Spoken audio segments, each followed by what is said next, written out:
근데 자, 이제 예, 자 그러면 지금 사지 않고 6개월 뒤에 사면 어떤가요?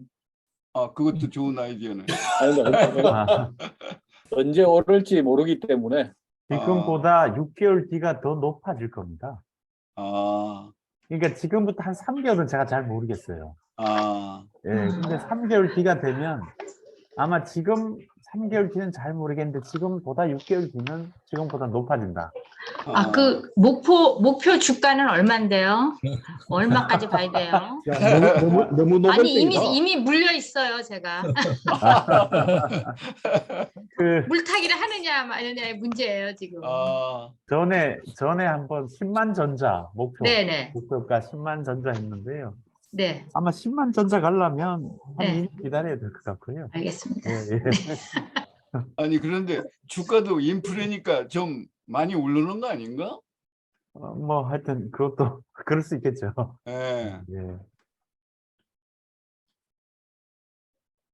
자, 많이들 들어오셨으니까 시작하겠는데, 미국이 반도체를 국가 핵심 전략 자산으로 인식하게 되어 가지고요. 반도체 산업을 미국 내에서 생산을 유도하고 중국으로의 제품 수출을 기술, 생산 장비, 수출 규제를 하게 되었습니다.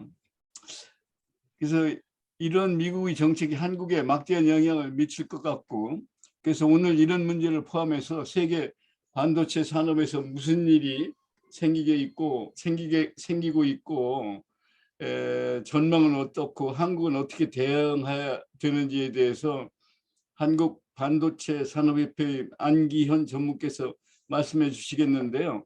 아시는 바와 같이 안 전무께서는 과거 2차례에 걸쳐 우리 모임에서 말씀을 해주셨는데 전망하신 사항들이 거의 모두 적중했다는 것을 참고로 말씀드리겠습니다. 오늘도 중요한 관심사에 관해서 좋은 말씀을 해 주실 것으로 믿고 안 전무를 모시겠습니다. 박수로 환영해 주시죠. 예, 감사합니다. 이거 화면은 보이시나요? 네, 보입니다. 예. 그러면 제가 준비한 자료를 갖고 발표를 하겠습니다. 주로 이제 점점 더 가면 갈수록 각 국가의 개입 정도가 높아지고 있고요. 정책도 강화되고 있습니다. 그 사이에서 이 국가의 정책 수준에서 보면 우리가 해외에 비해서 느립니다. 그래서 다소 우려는 되지만 희망은 있다. 그 뒤에서 설명을 드리겠습니다. 먼저 시장 설명을 드리겠는데요. 이게 올해 나온 시장 자료입니다. 작년에 2022년에 2023년 작년 초에 예측할 때는 2023년도 2022년보다 성장할 것이다 라고 전망했는데요. 작년 4분기부터 전망하고 다르게 반도체 시장 자체가 좀 침체되기 시작했는데 특히 메모리 반도체 시장이 침체됐습니다. 그거는 이제 금리 영향이 큽니다. 금리 때문에 실물 경제 침체되고 실물 경제 침체되니까 전자제품 안 삽니다. 특히 개인용 전자제품 안 삽니다. 휴대폰, 특히 휴대폰 안 사니까 휴대폰에 메모리 반도체 많이 들어가거든요. 이 메모리 반도체 많이 들어가는데 이 휴대폰이 안 팔리니까 메모리 반도체 자체도 가격이 하락되고 가격이 하락되기 시작하니까 수요자들도 안 사려고 합니다. 왜냐하면 이 메모리 반도체는 공급자가 만들어서 공급자 창고에 일단 들어가고요. 이 공급자 창고에 있는 걸 싼 값에 수요자가 사서 수요자 창고에 넣어놓거든요. 그러니까 표준품이니까 가격 자체가 수요 공급에 따라 결정이 나는데 수요가 줄어들면 당연히 가격이 떨어지고요. 그리고 가격이 떨어질 때 수요자들은 저가에 사려고 사지 않습니다. 저가에 아파트하고 똑같이 아파트 가격 떨어질 때 안 사는 것처럼 똑같습니다. 그래서 사실은 이 메모리 반도체가 휴대폰에도 많이 들어가지만 제일 많이 들어가는 곳이 데이터 센터의 서버입니다. 근데 서버하는 회사들은 사실 급할 이유가 없거든요. 그래서 메모리 가격이 떨어지니까 안 사고, 또 하나는 이 서버 업체들이 주로 미국 업체인데요. 미국이 경기가 안 좋습니다, 지금. 안 좋으니까 이런 회사들의 투자가 다 지연이 됩니다. 지연이 되니까 수요가 다시 회복될 만한 계기가 없습니다, 현재는. 현재는 없기 때문에 사실은 외국, 뭐 일본이나 미국의 시장을 전망하는 곳은 메모리 가격, 반도체 시장 자체의 침체는 2024년까지 갈 것이다 라고 전망을 해왔습니다, 지금까지. 지금까지 해왔는데 제가 보기로는 올해는 넘기지 않을 것 같다. 저점이. 메모리 반도체 저점입니다. 시스템 반도체는 그렇게 많이 빠지진 않았는데 메모리 반도체 저점은 올해는 넘기지 않을 것 같다. 왜냐하면 감산 때문에. 감산 많이 하고 있습니다, 지금. 왜냐면 메모리 반도체 회사가 삼성전자, SK하이닉스, 미국의 마이크론인데요. 한국의 SK하이닉스, 미국의 마이크론이 감산을 먼저 시작했고 삼성전자가 4월부터 가세를 하기 시작했습니다. 근데 감산하겠다라고 얘기한 이후에 3개월 이후에 감산 효과가 시작됩니다. 그리고 이게 다시 3개월이 지나서 6개월이 돼야 감산의 효과가 본격적으로 납니다. 그럼 올해 1월 달부터 감산하겠다고 얘기를 했으니까 SK하이닉스 마이크론의 감산 효과는 6월 달 정도에 납니다. 공급이 줄어들죠. 그만큼. 아마 한 30% 정도는 감산하지 않을까라는 생각이 들고요. 삼성전자는 4월 달에 감산하겠다고 했으니까 감산 효과의 시작은 6월입니다. 6월 달이 되면 SK하이닉스하고 마이크론의 감산 효과가 본격적으로 나고요. 삼성전자가 거기 가세를 합니다.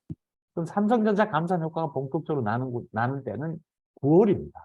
9월이 되면 메모리 D램을 공급하는 회사 전체가 감산 효과가 본격적으로 나기 때문에 아마 9월 이전에 저점이 발생하지 않을까. 제 생각입니다. 왜냐하면 공급이 줄어들면 다 수요 공급에 따라서 결정나기 때문에 공급이 줄어들면요 반드시 가격이 오릅니다. 왜 사는 사람은 이걸 사서 창고에 넣어놓고 나중에 써도 되거든요. 그러니까 내가 저가에 사는 게 중요하지 그걸 뭐 내가 필요할 때 사는 게 중요한 게 아니거든요. 그래서 9월 이전에는 메모리 반도체 가격에 저점이 올 거다. 그리고 저점이 오잖아요. 그럼 그다음부터는 서로 살려고 노력을 하기 때문에 오릅니다. 또 계속 오르는데요. 이 오른다고 해서 가격이 오른다고 해서 감산을 시작했던 기업들이 다시 생산을 늘리려면 생산을 늘리는 효과가 올라면 그 다음 6개월이에요 다시.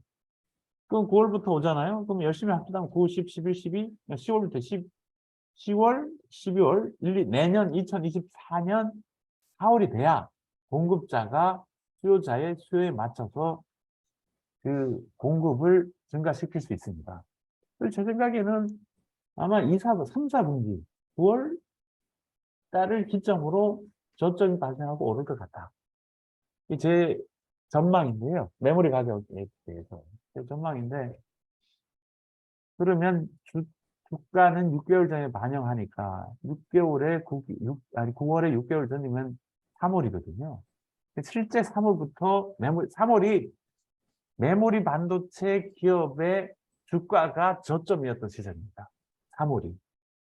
그리고 지금부터 오르긴 한데 조금씩 오르고 있어요. 아마 7, 8월이 되면 지금보다 오르는 폭이 더 높아지지 않을까. 이런 생각을 위험하게 제가 말씀을 드립니다. 제 얘기를 믿지 마시기 바랍니다. 제 개인적인 생각입니다. 어쨌든 미국의 경기가 안 좋아서 미국 수요가 그렇게 회복되지 않을 것 같은데 공급은 일단 줄어들고요. 단 이제 수요 쪽 측면에서 보면 중국의 수요가 늘어나고 있습니다. 중국이 이제 코로나 폐쇄에서 지금 리오프닝 됐고 그리고 뭔가 소비가 살아나고 있답니다. 그럼 전자제품 시장도 늘어날 걸로 보고 있고요. 중국 전자제품의 반도체는 다 한국이 공급하고 있으니까 중국이 수요까지 살아주면 어쨌든 괜찮을 것 같습니다. 중국 수요가 눈에 보이기에 좋아진다라면 그때 주식이 많이 오를 것 같습니다. 계속 하겠습니다.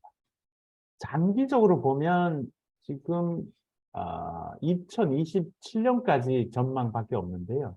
연평균 한 7.3% 성장하고요. 메모리 반도체는 18.5% 성장합니다. 이게 지금이 가장 안 좋을 때라고 보시면 되고요. 2027년까지 메모리 반도체가 저점이 있고 난 다음에 오르기 시작하면 2027년까지 계속 상승할 걸로 전망합니다. 2028년이 우리가 2023년과 같다고 보시면 됩니다. 그래서 2027년까지는 안전하고요. 주가는 2026년까지 오르지 않겠냐 이렇게 생각이 됩니다. 이건 이제 비공개 발표라서 제가 이렇게 말씀을 드립니다. 그리고 이제 투자인데요. 투자. 지금은 투자를 안 합니다. 올해는. 그래서 전체적인 투자가 올해는 뭐 각 정부에서 투자를 독려해도 기업들의 이익률이 굉장히 떨어져 있기 때문에 올해는 투자를 굉장히 보수적으로 할 겁니다. 예를 들면 이제 SK하이닉스 투자를 하나도 못 하고 있고요. 삼성은 최소한 하고 있습니다. 미국도 마찬가지입니다. 미국 마이크론, 뭐 인텔 이런 회사들도 투자를 최소화하고 있습니다. 현재는 TSM도 마찬가지고요. 올해는 작년 대비해서 한 16% 감소하는 전망을 하고 있고요. 대신에 내년부터 2024년부터 지속적으로 전망이 되고 2027년까지도 한 투자가 8% 이상 전망이 됩니다. 근데 투자가 활성화된다는 것은 소재 부품 장비 회사들이 좋아진다는 거거든요. 올해는 일단 제일 안 좋은 게 장비 회사입니다. 장비 투자를 안 하니까. 소재 회사는 매출이 한 30% 줄어듭니다. 올해. 감산 때문에. 장비를 안 돌리니까. 근데 내년부터 투자가 늘어나니까요. 장비 회사는 내년 아마 하반기부터 좀 좋아질 걸 보고 있고요. 그러면 2025년은 본격적으로 2025년, 26년은 좋을 거라고 보고 있습니다. 장비 회사는 그렇게 본다면 올 12월 달, 올 연말을 좀 이 주식 매입의 기회로 좀 봐야 될 것 같고요. 소재 회사는 지금 그렇게 안 좋지는 않은데요. 소재 회사가 좋아지려면 공장을 가동을 막 하고 그리고 공급량을 늘려야 되거든요. 공급량을 늘릴 수 있는 시기가 돼야 되는데 제가 아까 공급량 늘리려면 저점 이후에 6개월 뒤잖아요. 9월이 저점이면 내년 3월부터 소재회사의 매출 높아진다고 보시면 됩니다. 그럼 소재회사도 마찬가지로 메모리 반도체가 저점이 생겼다. 그리고 상승한다. 그때 사면 됩니다. 그때 소재회사는 반도체 소재회사는. 근데 반도체 제조회사는 그때 사면 늦었죠. 저점 오면 이미 뭐 주식 가격이 다 올랐으니까. 그래서 이렇게만 말씀을 드리겠습니다. 이거 개인의 의견입니다. 제 얘기로 주식을 사서 손해를 보더라도 제가 보상을 못 해드립니다. 일단 국가별로 반도체 산업 현황에 대해서 말씀을 드리면 전 세계에서 이제 반도체 공급을 제일 많이 하는 나라가 미국입니다. 전 세계 공급량 52%를 하고 있는데요. 요거 여기에 대해서 좀 디테일하게 보셔야 되는데, 미국이 제조는 안 합니다. 제조는 안 하는 게 아니고 하긴 하는데, 이게 제조가 아니고 브랜드 중심입니다. 설계만 하는 거예요. 설계해서 대만에 제조를 맡겨서 팔면 미국 점유율로 들어갑니다.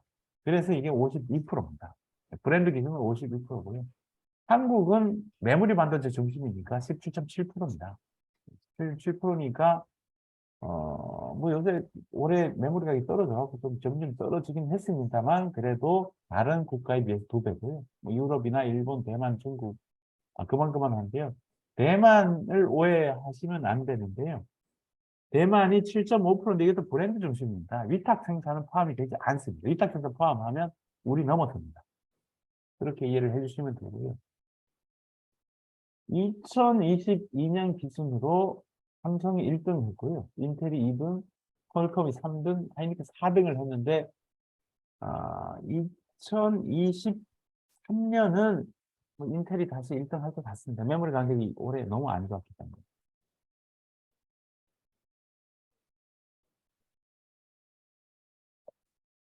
메모리 반도체를 보시면 우리나라가 전 세계 시장의 60%를 공급하고 있고요. 우리하고 미국이에요. 메모리 반도체 공급하는 나라는. 다른 나라는 아주 미미합니다. 아주 미미하고 한국하고 미국인데요. 메모리 반도체가 뭐 D램하고 낸드죠. 그러니까 낸드 플래시는 USB로 쓰는 게 낸드 플래시고요. D램은 CPU의 연산을 도와주는 게 D램입니다. 그 D램은 성능이 굉장히 좋아야 되고요. 낸드 플래시는 저장만 할 수 있으면 되거든요. 근데 이걸 가장 많이 쓰는 나라가 중국입니다. 그러니까 D램하고 낸드를 가장 많이 쓰는 나라가 중국인데, 그 언론에서 자꾸 저한테 이런 말을 물어보는데요. 이중 반도체 기술 패권으로 한국의 선택은 뭐냐? 이거 자꾸 물어보는데요. 우리가 자꾸 미국 쪽에 붙으면 중국 정부가 한국 반도체 산업에 위해를 간다. 그거 조심해야 된다. 이렇게 얘기하는데 이거 말이 안 되는 얘기거든요. 한국과 미국과의 관계는 우리의 제조를 도와주는 게 미국입니다. 미국 장비가 필요하니까. 우리가 그걸 만들어서 누가 사냐? 중국이 사. 그러니까 둘의 관계는 관계가 다른 관계고 둘은 관계가 반드시 있어야 됩니다. 여기에 선택이라는 단어는 어울리지 않습니다. 우리는 둘 다 선택한다. 필수잖아요. 둘의 관계는. 그리고 중국 정부가 우리나라 반도체, 기분 나쁘다고 우리나라 반도체에 위해를 가한다? 모두가 합니다. 왜? 우리가 만드는 건 중국이 사기 때문에. 이거는 자해입니다. 자해. 자해이기 때문에 중국이 우리한테 위해를 가할 수가 없다. 네. 그리고 또 하나는 우리가 메모리 반도체를 잘못하면 미국이 그 자리를 끼어들어가요. 그러면 중국의 선택은 한국 반도체냐 미국 반도체냐입니다. 둘 선택밖에 없어요. 그런데 중국 입장에서는 우리 반도체가 훨씬 낫겠죠. 뭐 이웃 나라고 말도 잘 듣고. 그래서 중국 입장에서는 우리나라가 반도체 잘하면 잘할수록 좋습니다. 그러니까 한국 반도체가 중국한테는 굉장히 이로운 존재입니다. 근데 그렇게 관계가 형성돼 있는데 자꾸 이간질을 해요. 언론에서. 그렇게 안 했으면 좋겠다라고 얘기를 합니다. 장비를 보면 장비는 일본, 미국, 유럽이에요. 일본, 미국, 유럽입니다. 한국 있기는 하지만, 예, 뭐 상당히 약하고 미국, 일본, 유럽인데 사실은 미국이나 일본이나 유럽이 없으면 반도체 제조 시설을 못 짓습니다. 우리도 마찬가지입니다. 중국이 힘들어하는 게 그겁니다. 미국, 일본, 유럽이 장비를 안 주니까 첨단 반도체 제조 시설을 짓질 못해요. 그러니까 굉장히 어려워해요. 어려워해서 중국은 그러면 내가 직접 만들어서 쓸게. 그래서 장비 개발을 굉장히 열심히 하고 있습니다. 뭐 옆에 보시면 미국, 뭐 유럽, 일본 뭐 다 해요. 한국 MS는 삼성전자입니다. 삼성전자 장비하는 이 자회사입니다. 100% 자회사. 팹리스는 반도체 설계하는 기업들을 팹리스라고 하는데요. 뭐 미국이 독보적이에요. 70%, 70%. 그 사이에 대만도 상당히 발전했는데요. 20%. 그러니까 반도체 설계하는 기업들은 미국하고 대만입니다. 우리 1%밖에 안 돼요. 네, 우리 1%밖에 안 됩니다. 파운드리는 이 팹리스가 설계한 걸 제조하는 거예요. 제조. 이게 지금 대만 70%잖아요. 대만 제조가 63%예요. 미국 회사 대부분이 대만에 가서 제조합니다. 그리고 미국에서 이 빠진 비율만큼 한국 삼성전자 와요. 그러니까 미국 70%를 대만의 TSMC, 한국의 삼성전자가 분담해서 하시면 되는데 삼성전자의 시스템 반도체 제조시설 규모가 대만 TSMC보다 3분의 1밖에 안 됩니다. 누가 자꾸 이런 얘기를 합니다. 삼성전자가 TSMC 언제 초월하냐?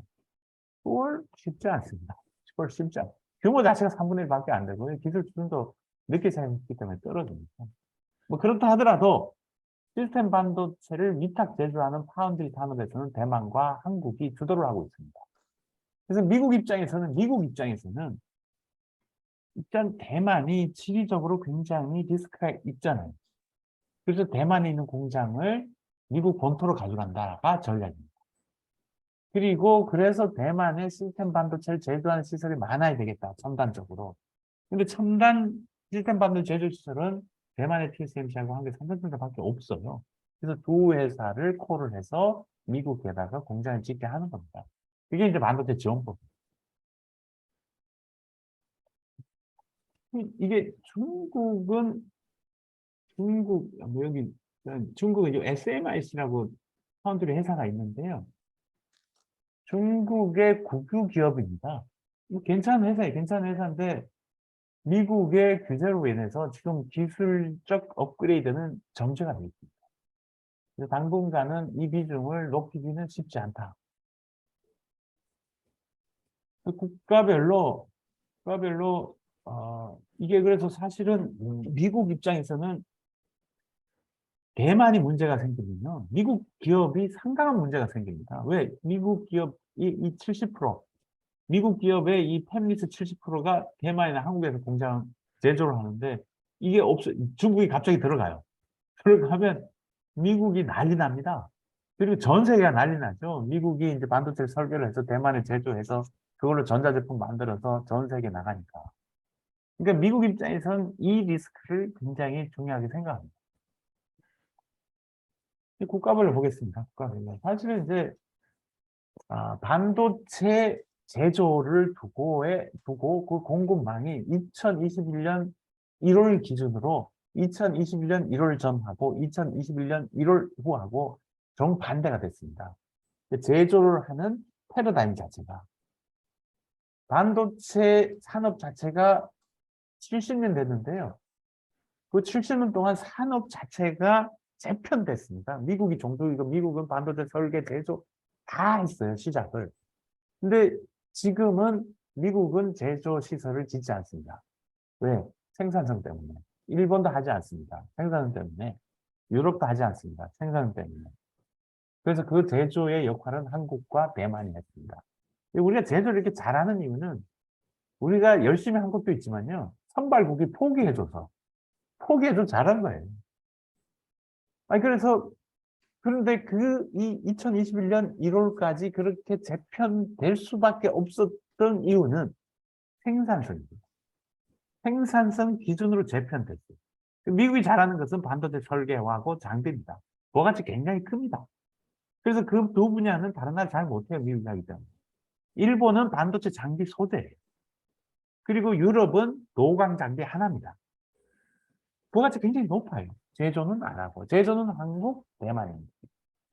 이게 생산성입니다. 생산성인데 이제 2021년 1월 차량용 반도체가 부족해서 미국, 유럽, 일본의 자동차 회사가 중단되는 사태가 발생했습니다. 그러면서 2021년 4월 이 바이든 대통령이 웨이퍼를 들고 반도체를 만든 기판이죠. 웨이퍼를 들고 두 마디를 합니다. 첫 번째 마디. 반도체는 인프라다. 물과 전기 같다. 두 번째. 반도체는 안보다. 국방과 같다. 그래서 미국은 더 이상 반도체 산업을 생산성 중심으로 보지 않는다. 이렇게 선언을 했습니다. 국방하고 똑같아요. 반도체 제조 시설을 짓기 위해서 정부가 무한정 지원한다. 이게 미국의 반도체 지원법입니다.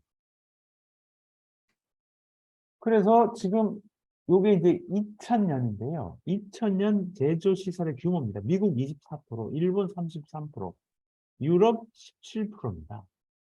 20년이 흘렀습니다. 2021년. 대만 22%, 중국 20%, 한국 21%. 생산시설 자체의 비중이 재편됐습니다. 2021년이. 이렇게 재편되다 보니까 미국이나 일본이나 유럽은 반도체 자체의 의존을 동아시아에 해야 됩니다. 중국을 포함해서. 근데 반도체가 없어서 자동차 공장이 문을 닫는 걸 경험을 했거든요. 그래서 이건 더 이상 동아시아에 의존하면 안 된다. 특히 대만, 중국에 의존하면 안 된다. 그래서 미국, 유럽, 일본의 전략은 2000년대로 다시 돌아간다. 그게 바이든이 한 얘기입니다. I'll back. 돌아간다. 미국 24%, 유럽은 지금 17%인데 얘는 20% 가져간다. 일본 30% 간다는 거예요. 미국도 30% 간다는 거예요. 그래서 자국 내 반도체 제조 시설 유치를 강력하게 추진하기 시작했습니다. 그래서 각국에서 미국, 일본, 유럽, 뭐 일본은 그렇지만 미국, 유럽은 산업 정책이라고 있는 게 없는 나라였는데요. 미국 중심으로 반도체 산업 지원법, 영어로 칩스 앤 사이언스 액트죠. 이거 미국에 제조시설 지으면 자금 지원합니다. 의 법입니다. 그 법이 이미 통과됐어요. 뭐 중국은 애초부터 했고, 일본은 추경을 통해서 뭐 마련했고, EU도 반도체 지원법 통과됐습니다. 대만은 뭐 84년에 시작했는데요. 뭐 반도체 산업 자체가 국유 산업입니다. 뭐 구체적으로 보면 칩스 액트죠. 반도체 지원법.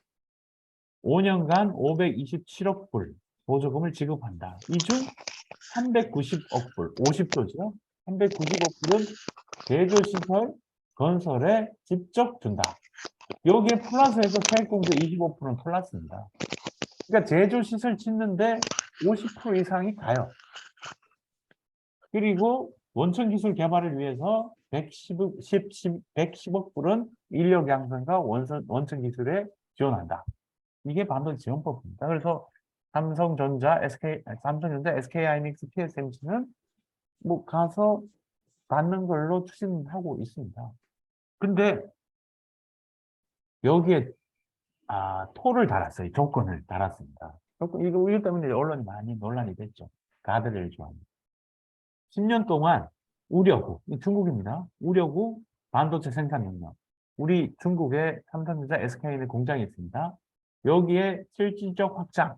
10년 동안 이 확장이라는 것은 우리는 첨단 공장이니까 규모를 이 생산 규모를 5% 이내로 제한한다. 이렇게 됐습니다. 그리고 우려국이 중국입니다. 중국이랑 반도체 공동연구 기술 라이센싱 하지 말아라. 그리고 배당 자사주 뭐 이거 보조금 이게 이제 우리가 가드레일 조항입니다. 조항인데 우리가 일본 항목은 굉장히 민감한 거죠. 우리한테는. 그런데 미국 입장에서는 이 칩스 액트를 만들면서 흥행했다고 자평하고 있습니다. 그래서 대규모 신규 일자리 창출된다. 그리고 2030년까지 첨단 반도체 제조 클러스터 육성한다. 이렇게 돼 있습니다. 신규 일자리 뭐 44,000개로 지금 추정을 하고 있습니다. 그리고 지금 애리조나, 뉴욕, 텍사스, 삼성전자 텍사스로 가죠. 여기에 지방정부조차도 조세 부담을 완화시켜줍니다. 완화시켜주고요. 네. 뉴욕 주정부도 인프라 구축에 뭐 2억 불 지원한다고 돼 있고요. 텍사스도 여기는 원래 뭐 조세 부담이 낮은 곳입니다. 상당히 많은 지원을 해주겠다. 그래서 기업을 적극적으로 유치하고 있습니다. 지금 현재는 TSMC가 미국 애리조나에 공장 짓고 있습니다. 2024년에 생산하겠다고 하고요. 그리고 2026년에 양산하는 두 번째 팹을 짓고 있습니다. 그러니까 팹을 2개 지금 짓고 있습니다. 짓고 있고요. 인텔은 애리조나 2개 짓고 있어요. 애리조나에.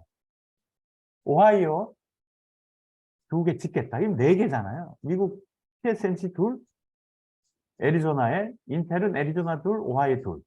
삼성은 텍사스 지금 짓고 있습니다. 텍사스에. 마이크론 이거 메모리 회사인데요. 사실 메모리 반도체 회사가 미국 땅에 짓는 게 굉장히 위험합니다. 생산성 때문에. 그럼에도 불구하고 돈을 준다니까 150억 불 투자 계획을 발표하고요. 앞으로 10년 동안 1,000억 불 이상 하겠다라고 하고 있습니다. TI는 아날로그 반도체 하는 기업인데 텍사스에 있습니다. 텍사스에 있는데 10인치 신규 팹 계획을 발표했습니다. 이게 왜 이러냐면 미국이 보조금 주기 때문에 다 보조금 받을 수 있는 대상입니다. 보조금 주기 때문에 경쟁적으로 팹을 짓겠다라고 계획이 세워져 있고 미국 땅에 실제 짓고 있습니다. 이유입니다. 이유도 마찬가지인데요. 이유가 이제 자동차 강국인데 이 자동차가 점점 더 똑똑해지니까 고성능 반도체가 필요해요.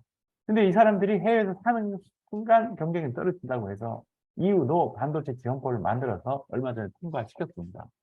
430억 유로, 60조죠. 60조 지원하겠다. 라고 해서 지금 인텔이 독일에 두 개 공장을 짓겠다고 했는데 워낙 원가가 높아져서 꼭 연기를 하고 독일 정부에 보조금 추가 요구를 하고 있는 중입니다. 그리고 아일랜드에다가 지금 짓고 있고, 이제 아일랜드 공장이 있습니다. 공장인데 여기에서 늘리기로 돼 있고요. 이스라엘도 하고 있고요. GF, 이건 글로벌 파운드리인데요. 실제 미국 회사인데 주주는 UAE입니다. 지주 아랍에미레이트인데 뭐 생산량을 확대할 계획을 갖고 있고요. ST 마이크로하고 프랑스 반도체 회사인데요. 이 회사도 한 20년 투자 안 했죠. 투자 안 했는데 돈 준다니까. 그러니까 투자하려고 하고 있고요. TSMC는 고민 중입니다. 독일 작년주에 햅을 지을까라고 고민 중입니다. 왜냐하면 이게 이 사람도 첨단은 아니고 자동차용 반도체 쪽으로 공장을 지어볼까라고 고민을 하고 있습니다. 일본은 30년 동안 반도체 제조시설 안 지어봤습니다. 그런데 일본도 자동차 산업이 중요하기 때문에 대만의 TSMC를 건설 비용의 40%죠. 4,760억 엔의 보조금을 추경을 통해서 확보해서 현금 지급하기로 했습니다. 그리고 첨단 반도체 기술 개발을, 첨단 반도체를 생산할 수 있는 생산 시설을 구축하겠다. 그게 라피드스입니다. 라피드. 2027년까지 2나노. 지금 삼성전자 TSMC가 갖고 있는 기술이죠. 2나노 기술을 갖고 생산할 수 있는 공장을 짓겠다라고 하고 있는 게 라피드스인데요. 이거는 이제 일본의 자동차 회사, 전자회사가 컨소시엄을 맺어서 운영을 하고 있고요. 여기에 기술이 없기 때문에 기술 개발은 미국의 IBM이 기술 개발을 해주겠다라고 협약을 맺어 지금 개발하고 있습니다. 대만인데, 뭐 대만은 뭐 TSMC가 국유기업이니까 뭐 적극적으로 지원해주고 있습니다. 지원해주고 있고요. 경쟁력도 상당히 있고. 그래서 대만은 뭐 대만 전체 나라가 실리콘 아일랜드라고 표현할 만큼 곳곳에 공장이 있고요. 또 신주라는 곳이 제일 집적이 돼 있습니다. 신주.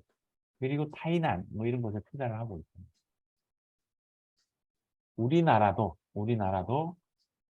2019년 시스템 반도체 전략 발표하고 2021년 바이든이 웨이퍼 만드는 걸 갖고 자극을 받아서 바이든 4월 달 웨이퍼 들고 우리 제조하겠습니다라고 한 이후에 2달 만에 K반도체 전략을 발표했습니다. 그리고 새 정부 들어서서 반도체 초강대국 달성 전략 발표했고요. 최근에 이제 작년에 발표한 초강대국 달성 전략은 인력 15만 명 육성해서 공급하겠다. 그리고 R&D, 인프라, 인력 뭐 이런 것들을 집중적으로 지원하겠다. 그리고 특징적인 거 올해 이제 발표가 됐죠. 조세 특례 제한법에 국가 전략 기술이 되면 국가 전략 기술이면 시설 투자, R&D에 대한 세액 공제가 있습니다. 근데 그게 시작할 땐 6%였고요. 작년 말에 8%였고 올 3월 달에 대폭 인상을 해서 15%까지 해주는 걸로 법이 바뀌었습니다. 그리고 추가 투자분은 또 10%까지 받을 수 있습니다.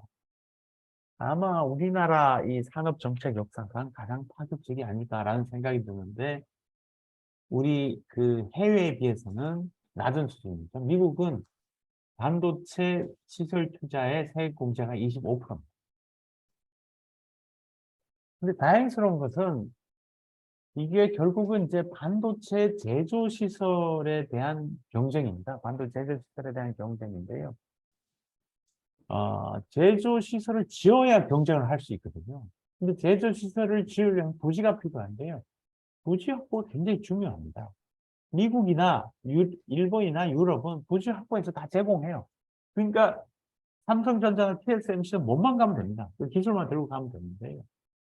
그래서 그 사람들은 빨리 지을 겁니다. 빨리 지을 거예요. 근데 그 사이에 우리가 그 사람들보다 더 늦으면 경쟁이 떨어집니다. 근데 다행히 SK 하이닉스는 용인 원산면에 이미 용인 반도체 클러스터를 조성해서 출발을 했죠. 여기에 이제 공장 4개 짓기로 했고요. 삼성전자는 3월 15일 날 용인 남사면에 국가 3단 구축하겠다고 이미 발표했습니다. 여기다가 이제 공장 5개를 짓는 걸로 계획이 되어 있습니다. 우리가 산업부지가 앞으로 20년을 지을 만한, 이 공장부지 20년 지을 만한 부지를 확보했기 때문에 저는 뭐 상당히 좋은 기회라고 봅니다. 이게 미국 짓고요, 유럽 짓고요, 일본 짓잖아요. 근데 이 사람들이 30년 동안 공장을 못 짓는 이유가 생산성 때문에 그렇거든요. 이게 이 사람들이 지으면 비용이 높아집니다. 높아지면 경쟁력이 떨어집니다. 전 세계에서 반도체 제조를 가장 생산성 있게 하는 나라는 한국하고 대만입니다. 근데 대만은 많이 못 지을 것 같아요. 미국 때문에. 그러면 중국이 왔다 갔다 하니까 굉장히 위험성이 크거든요. 근데 다행히 상대적으로 안정된 국가는 한국입니다. 대만을 제외하면은 한국, 미국, 유럽, 일본 4개 중에 가장 반도체 제조를 생산성 있게 하는 나라가 한국입니다. 그럼 한국 다음에 국가가 있냐? 중국인데 중국은 미국의 규제 때문에 이제 더 이상 앞으로 못 가죠. 중국 외에는 반도체 제조 시설이 없는 국가가 제조를 시작하기는 어렵습니다. 제 생각은 반도체 공장 하나 없는 국가가 새로 지어서 운영한다 이러면 한 200조는 돈을 써야 되지 않을까라는 생각이 드는데 쉽지 않을 것 같습니다. 그렇다고 보면 지금 각 국가별로 반도체 제조 시설을 짓는 경쟁이 벌어졌습니다. 이게 이제 저는 반도체 제조 시설 투자 전쟁이라고 보는데요. 이게 미국이나 일본, 유럽이 그게 가능한 이유는 정부가 지원을 했기 때문에 가능하고요. 이게 한 시간이 지나면 운영 과정에서 가면 정부가 지원할 수 없을 겁니다. 운영하는 것 자체는. 그러면 운영의 단계로 가면 한국이 제일 유리하지 않을까라는 생각이 들어서 저는 언론에 항상 앞으로 10년은 치열한 경쟁이다. 그러나 10년을 견디면 30년은 우리 세상이다. 이렇게 얘기를 하고 있습니다. 그래서 30년 우리 세상 오는데 이 용인의 메가클러스터, SK에 있는 삼성전자의 부지가 중요한 역할을 할 것이다. 라고 얘기를 하고 있습니다.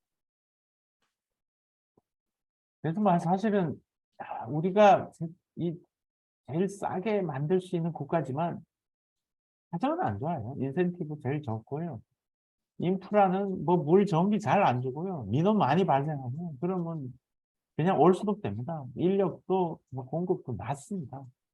낮지만 그래도 우리나라 인력들이 전 세계는 아닌데 반도체를 할 수 있는 나라들 인력 중에 가장 부지런합니다. 가장 부지런하고 가장 밤에도 일을 할 수 있는 그런 문화를 갖고 있기 때문에 유리합니다. 이런 것 좀 높아졌으면 좋겠어요. 인프라나 뭐 인력이나 이런 것. 요게 제가 준비한 건데요. 중국 민정부 대중국 수출 통제에 대해서 간단히 설명드리겠습니다. 이 부분은. 이 부분은 어쨌든 중국은 전 세계 반도체 수의 50%. 그러니까 중국 시장은 굉장히 중요하다. 그리고 대한민국하고 공급자, 수요자 입장에서는 굉장히 긴밀한 관계다. 뭐 그럼에도 불구하고 중국의 반도체 수입은 계속 증가하고 있습니다. 그리고 대부분 수입에 의존하고 있습니다. 뭐 석유보다 더 많이 수입한다고 합니다. 그래서 중국은 반도체 굴기라는 걸 만들어서 반도체를 자급화하겠다라는 목표를 갖고 있고요. 그래서 58조 뭐 투자 펀드 조성을 해서 하는데 옛날에는 이런 얘기 들으면 깜짝 놀랐는데요. 요즘 안 놀랍니다. 미국 같은 경우는 뭐 펀드 520억이니까 뭐 70억 되잖아요. 유럽은 또 60조 되잖아요. 그러니까 뭐 중국 펀드 규모가 이게 평범해졌습니다. 그리고 2015년 5월에 10년 뒤 2025년에 자금률 70%를 가져간다. 이거는 선언을 했지만 달성 불가능합니다. 그리고 계속 펀드를 모집해서 투자는 하고 있고요. 미국 입장에서 중국이 반도체를 잘하면 미국을 능가하는 이 산업이 됩니다. 전체 첨단 산업에서. 그래서 이유를 달아서 어쨌든 규제를 하기 시작합니다. 보조금 준 거 불법이다 한데 이제 미국도 보조금을 주기 때문에 이 얘기는 못 하고 있고요. 그리고 기술 탈취하고 있다라고 해서 푸젠 진화라는 디램 하려고 하는 회사인데 망하게 했습니다.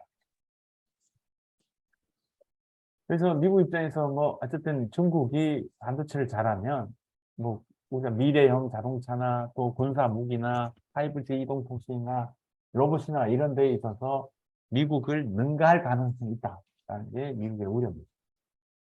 그리고 미국이 적극적으로 규제를 하기 시작한 게 이제 트럼프 시절부터인데요.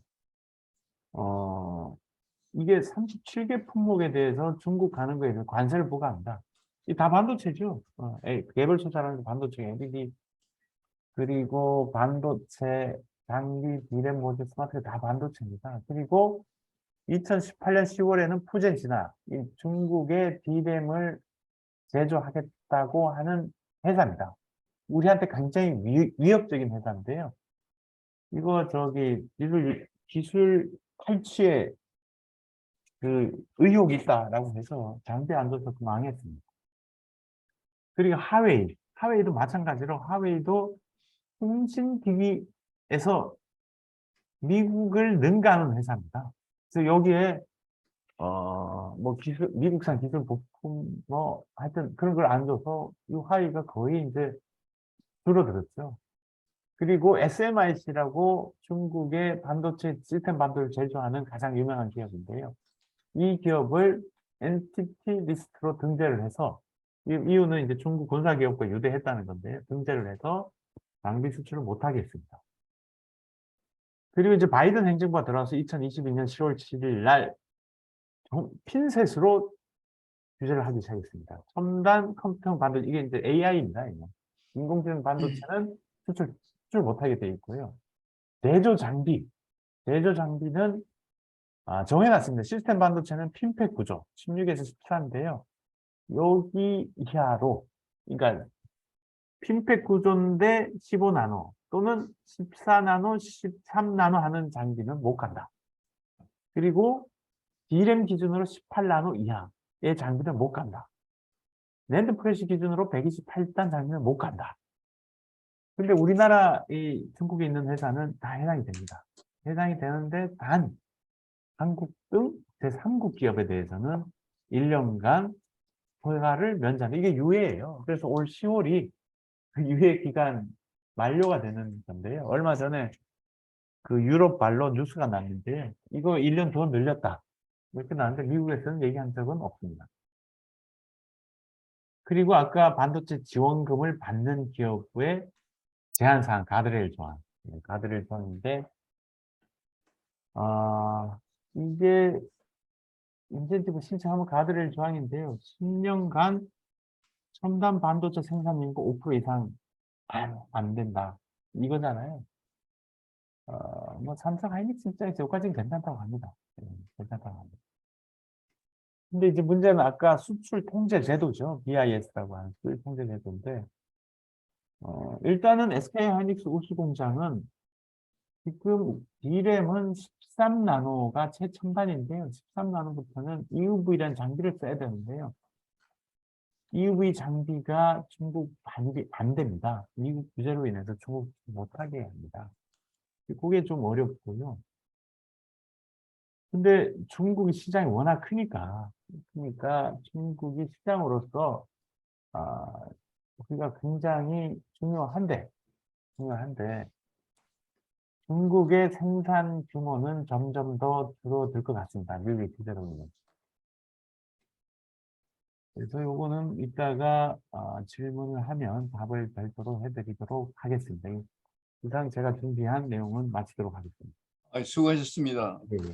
자, 그러면은 뭐 여러 가지 그 질문이 있으실 텐데 그 손을 들고 해주시죠. 제가 그럼 우선 먼저 할까요? 전무님. 예. 질문하십시오. 예. 그 미국에서 생산하는 것이 생산 원가가 높아질 거 아니에요. 예. 그러면 경쟁력에 있어서 문제가 한국 기업도 생기는 것이 아닌가. 더군다나 한국 회사는 미국에 가게 되면 외국 기업 아니에요? 예, 예. 외국 기업으로서 핸디캡도 있고 노무 관리라든지 그 근로자를 그 쓰는 노하우 면에 있어서 미국 회사보다는 떨어질 가능성이 있는데 생산성이 문제가 되는 건 아닌가 하는 것이 첫 번째 질문이고요. 두 네. 번째는 감산들을 하잖아요, 세계 회사가. 예, 예. 근데 이게 나중에 단합해서 너덜리고 감산한 거 아니냐 이렇게 해가지고 이익을 다 뺏어가는 염려는 없는지, 그런 두 가지 질문을 우선 제가 하겠습니다. 다른 분들 또 하실 테니까. 예. 미국에 있는 공장은 뭐 우리 기업뿐만 아니고 미국에 공장을 지으면 어느 기업이든 생산성에 문제가 생깁니다. 근데 문제는 미국에 공장을 짓는 기업이 삼성전자, TSMC, 인텔, 마이크론인데요. 그 제일 많이 짓겠다고 하는 기업이 TSMC하고 인텔입니다. 제일 적게 짓겠다고 하는 기업은 삼성전자입니다. 그러니까 이게 나중 결과적으로 보면 삼성전자 공장이 제일 적고요. TSMC 많고 인텔이 많은데요. 그러면 생산성 문제는 TSMC하고 인텔, 마이크론이 더 많이 생깁니다. 예, 그런 차원에서 보면 우리가 상대적으로 좀 유리하다. 그리고 또 하나는 삼성전자는 미국에 이미 공장이 있고 운영하고 있습니다. 경험이 있기 때문에 운영에 문제는 별로 없고요. 단 TSMC는 처음 가는 거거든요. 처음 가니까 TSMC가 그 운영에 대한 리스크는 좀 있을 거라고 봅니다. 그리고 감산 단합에 대해서는 기업들은 굉장히 민감합니다. 한 20년 전에 삼성전자, SK하이닉스가 감산 가지고 중력들이 이메일을 서로 보냈다가 실제 구속됐습니다. 구속돼서 꽤 오래 있었습니다. 이런 경험이 있기 때문에 단합하기는 어렵습니다. 단합 안 할 거고요. 단합에 안 할 거니까 증거를 찾기 어려울 겁니다. 네, 또 다른 질문 있으십니까? 예, 질문 네. 하나 드리겠습니다. 김 의원님. 네, 지금 현재는 삼성전자가 아까 반도체 생산한 20 몇 프로를 차지한다 그러고 TSMC 비슷한데 미국의 이제 인텔, 마이크론 또 유럽에서 많이 짓기 시작하면 가령 5년, 10년 지나면 옛날에 일본이 한때는 굉장히 비중이 높았다 지금 떨어지듯이 한국이 이 비중을 유지하게 될지 앞으로 다시 한국이 굉장히 고전하게 될지 하는 문제하고, 그다음에 이제 삼성전자가 TSMC를 따라잡고 이제 파운드리도 1등을 하겠다 이런 일단은 선언을 해놨는데 2030년까지 그런 게 과연 달성 가능성이 있는지 좀 궁금합니다. 예. 예, 지금 사실은 공장 짓는 게 과잉이라고 볼 수 있을 만큼 계획이 많아요. 계획이 많은데 일단은 그 계획대로 짓지 못할 겁니다. 이게 공장을 지으려면 장비가 있어야 되는데 장비 회사가 그렇게 규모를 많이 늘릴 수가 없어요. 특히 노광 장비의 필수적인데 ASM에 그 1년에 만든 이게 달수가 정해져 있습니다. 이건 빨리 사는 데가 빨리 지을 텐데요. 그것도 ASML이 적당히 배분을 해주겠죠. 그럼에도 불구하고 공장을 막 지을 수 있어요. 그러니까 우리 비중이 이게 우리가 여기서 우리나라 땅에 짓는 공장을 좀 보수적으로 할 경우 줄어들 수밖에 없습니다. 이게 어쨌든 10년 동안은 계속 짓다가요. 10년쯤 되면 정말 경쟁 체제로 갑니다. 10년쯤 되면. 근데 10년 뒤에 우리가 공급 과잉이라 해서 공장 안 짓고 쟤들 나빠지겠다고 안 짓고 있으면 10년 뒤가 되면 우리도 일본 반도체 망하듯이 쭉 망합니다. 이럴 때는 맞불 작전을 펼쳐서요. 우리나라 땅에 공장을 많이 지어요. 대신에 TSMC나 인텔이 미국 땅에 막 짓잖아요. 유럽 막 짓잖아요. 우리는 미국 땅에 아마 삼성전자는 미국 땅에 짓는 걸 최소화할 겁니다. 막 지면 10년 뒤가 되면 생산성으로 보면 우리가 훨씬 나아요. 그럼 걔들이 망하지 우리는 안 망합니다. 그래서 그렇게 되지 않을까 생각은 듭니다. 그래서 우리 땅에 공장을 지을 때는 아주 적극적으로 져야 된다. 확장적으로 져야 된다라고 하는 게 제 생각이고요. 두 번째, 삼성 파운드리 2030년에 TSMC 못 쫓아갑니다. 예. 규모적으로는 절대 못 쫓아가고요. 규모적으로. 기술적으로는 뭐 쫓아간다고 하는데 뭐 그럴 수도 있습니다. 왜냐하면 뭐 기술적으로는 비슷하고요. 수율만 차이가 나거든요. 그리고 GAA라는 그 신기술은 삼성이 먼저 이제 출발을 했기 때문에 뭐 그럴 수는 있습니다. 근데 규모적으로는 못 따라갈 것 같고요. 대신에 저는 아주 긍정적으로 보면 미국이 TSMC 대만 공장을 못 지게 하면 됩니다. 못 지게 하고 미국에서만 계속 찍으라고 하면 경쟁력 뚝 떨어집니다.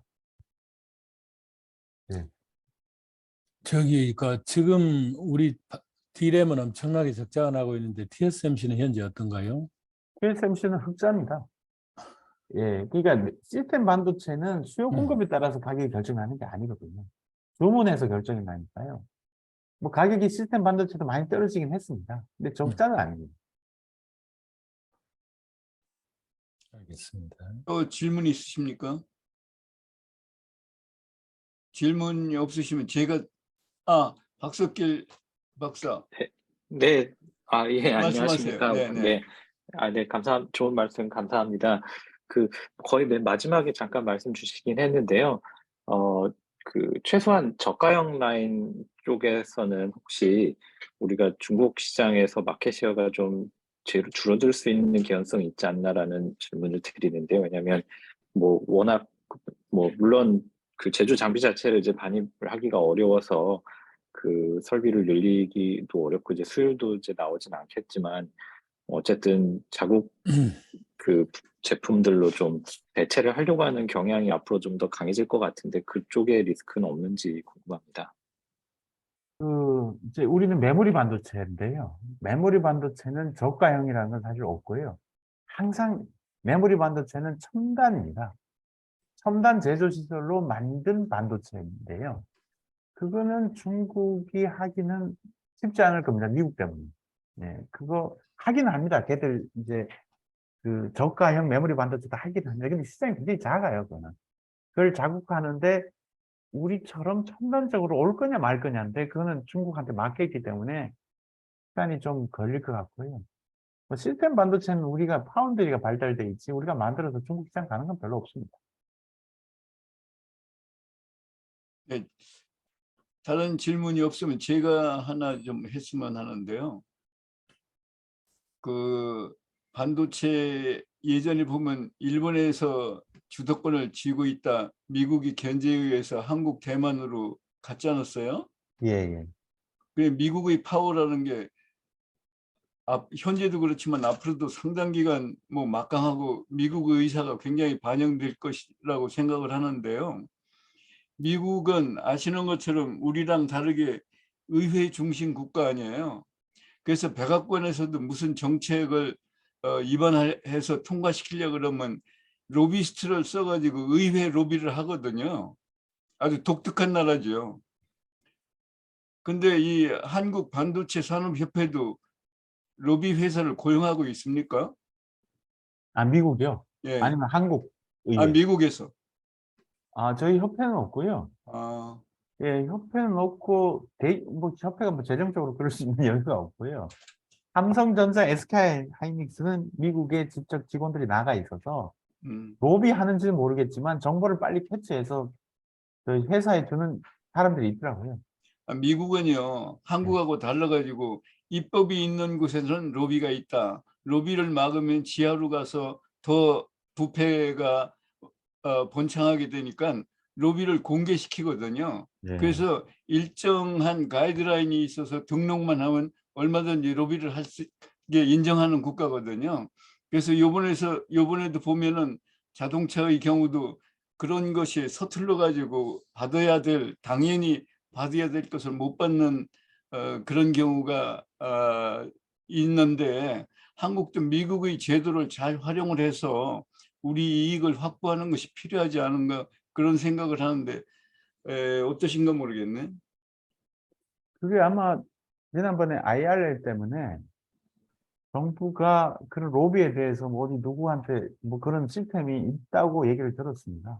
음. 특히 외국에서 미국은- 얘기를 들었는데. 예, 미국은요, 그 누가 됐든지 간에 심지어는 백악관까지 의회에 가서 적극적으로 로비 활동을 해서 자기의 뜻을 관철하는 것을 권장하는 나라거든요. 왜 그러냐 하면 그렇게 각 이익 대변자가 와가지고 로비 활동을 함으로 해가지고 입법에 그 미스가 안 생긴다고 믿는 나라거든요.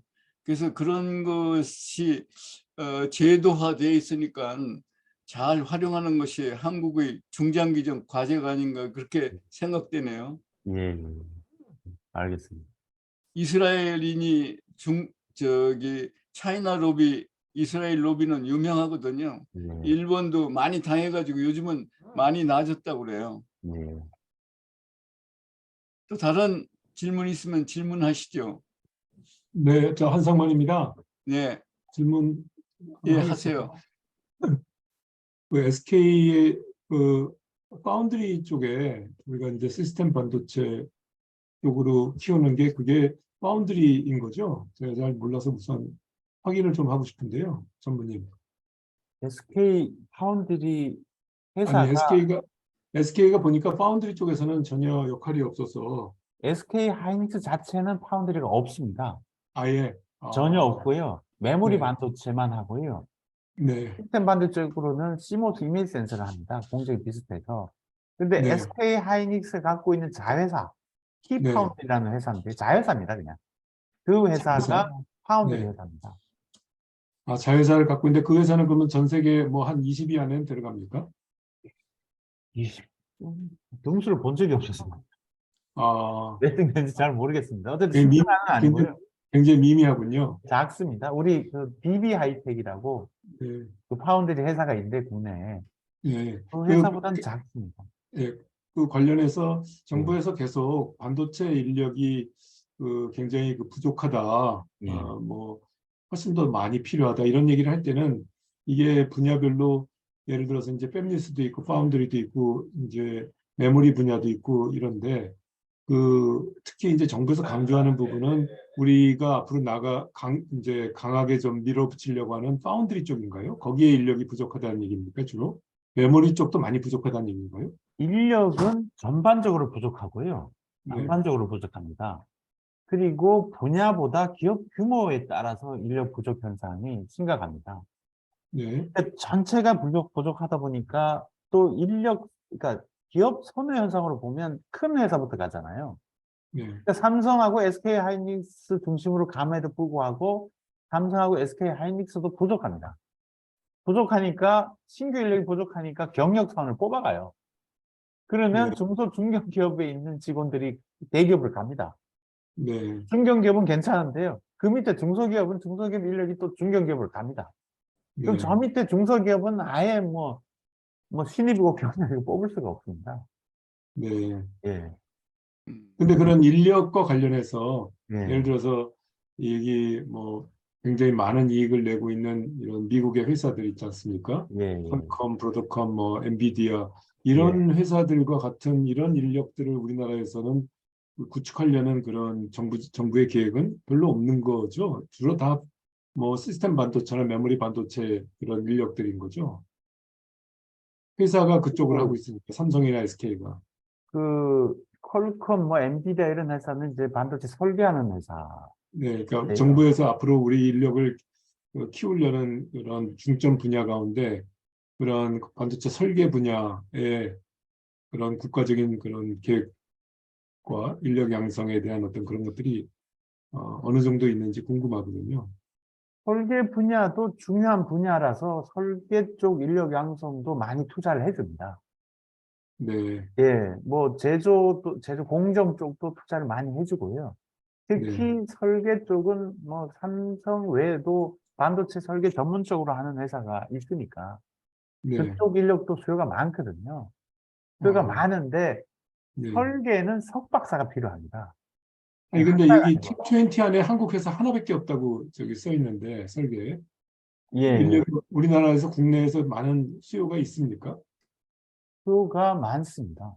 수요가 많은데 대출 자체가 그렇게 많지 않습니다. 아, 그러니까 설계는 석박사여야 되는데요. 네. 그리고 기업의 눈이 좀 높아서 수도권에 있는 학교의 석박사입니다. 근데 네. 학교에 설계를 가르치는 전공 교수가 그렇게 또 많지 않아요. 네. 그러니까 나오는 양 자체가 작습니다. 네. 그러면 뽑는 삼성 많이 뽑아요. 싹 네. 삼성 가고 나머지 우리나라 설계업 작은 업체는 못 갑니다. 네. 그리고 문제는 퀄컴, 엔비디아 설계 잘하잖아요. 거기 네. 한국 사람 많습니다. 한국 어, 다니다 갑니다. 이제 마지막으로 하나만 예, 예, 연결해 예. 보고 싶은데요. 예, 그 파운드리 시스템 반도체 쪽에 아주 이제 선도적인 TSMC가 인력 양성을 할 때는 그 학교나 이런 데하고 아주 긴밀하게 서로 같이 인력을 양성을 하는 거겠죠. 우리나라보다 그런 점에서 더 발전되어 있는 게 있나요? 아니면 비슷한가요? 방식은? 어디 말입니까? 아니, 대만이나. TSMC 대만의 네, 인력 그런 대만은 국가가 인력 양성 시스템이 있습니다. 국가가 학교에 투자를 하고요. 산업 네. 초기에는 네. 미국에 있는 그 대만 기술자들이 이제 대만으로 오잖아요. 학교로. 그게 교수가 일단 많아야 되잖아요. 1년에 300명씩 불렀어요. 불러서 학교에 뿌려줍니다. 교수를. 뿌려주고 또 뭐 거기에 또 운영할 수 있는 것도 주고. 그리고 이 사람들이 대만, 미국이 더 좋으니까 네. 그 이중 국적도 줬어요. 네. 미국 시민권, 대만 국적 동시에 가질 수 있는 권한도 줬기 때문에 인력 양성 부분에 있어서는 대만은 우리보다 시스템이 좋습니다. 감사합니다. 네, 또 질문이 있어요? 예, 예, 박정입니다. 예, 박 교수님. 예, 안기현 전문의 오늘 깊이 있는 분석 발표 감명 깊게 잘 들었습니다. 중국은 보면 우주 개발이라든지 그런 과학기술 쪽에서는 상당한 수준에 지금 올라가 있는 것으로 알고 있는데요. 미국의 압박이 있으니까 자체에서 이 반도체 기술 인력을 육성하고 또 일부는 미국에 있는 중국계 인력들을 파격적으로 조건을 제시해서 영입한다든지 하는 등으로 활로를 찾으려고 하지 않을까 하는 생각이 있는데 혹시 그런 가능성과 그에 걸리는 뭐 캐치업하는 시간 이런 것 등에 대해서 혹시 좀 예상하시는 게 있으시면 말씀을 듣고 싶습니다. 일단 중국이 반도체 하겠다고 해서 첫 번째 한 것이 미국 실리콘밸리, 미국 반도체 기업이 근무하는 중국 사람들을 다 불러들였죠. 몸만 오면 다 해줘요. 창업하고 싶으면 창업 뭐 시켜줘. 돈은 다 줬으니까. 그래서 미국 반도체 기업에 있는 중국 사람들의 비중이 옛날에 한 30% 됐습니다. 그게 80년대는 대만으로 갔고요. 그 90년대 이후는 중국으로 갔습니다. 그 사람들이 지금 현재 중국 반도체 산업을 시작했다고 보시면 됩니다. 보시면 되는데 그래서 상당히 빨리 올라왔죠. 돈은 중국 정부에서 다 되니까. 그래서 미국 기업도 그렇고 미국 정부도 그렇고 중국 사람 안 뽑습니다. 요즘은 안 뽑습니다. 아예 우리나라도 학생을 안 받아요. 반도체 전공 교수가 중국 학생들 안 받습니다. 그래서 중국은 자체적으로 해야 되거든요. 그러니까 원천 기술 개발, 장비 소재 뭐 다 자체적으로 해야 되는 체제로 다 바뀌었습니다. 이제는. 네, 한 5년 됐습니다. 다 됐는데요. 이게 언제 될까? 이제 이런 부분에 대해서 저도 궁금한데요. 그 레가시 공정으로 하는 반도체는 합니다. 그건 미국 규제가 없으니까. 첨단을 못 하거든요. 근데 최첨단은 상당히 오래 걸리지 않을까라는 생각이 듭니다. 일단 그걸 하려면 네덜란드의 ASME를 만드는 독점하고 있는 노광 장비를 자체적으로 해야 돼요. 근데 그거 아마 못할 것 같습니다. 한 20, 30년 걸릴 것 같은데.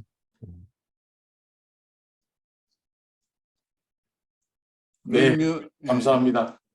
그런 면에서는 한국한테는 하늘이 준 기회일지도 모르겠네요.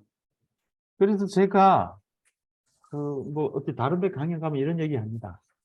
반도체 제조가 움직여 왔잖아요. 미국, 유럽, 일본, 한국, 대만, 중국 이렇게 갔잖아요. 중국, 미국 규제 때문에 첨단으로 못 가잖아요. 우리 후발인데. 대만은 우리하고 종목이 다릅니다. 메모리 반도체 입장에서는 우리가 전 세계에서 메모리 반도체를 제조할 수 있는 마지막 나라다. 우리 다음에 나라는 없다. 베트남 못합니다. 200조 정도 든다고 했잖아요. 못해요. 그러니까 우리가 마지막 나라예요. 그러니까 우리가 지금 생산성이 뭐 점점 비용이 높아진다 하더라도 미국, 일본, 유럽이 우리보다 더 높기 때문에 요게 그대로 가면 우리의 경쟁력이 세계 최고입니다. 제조에 있어서는.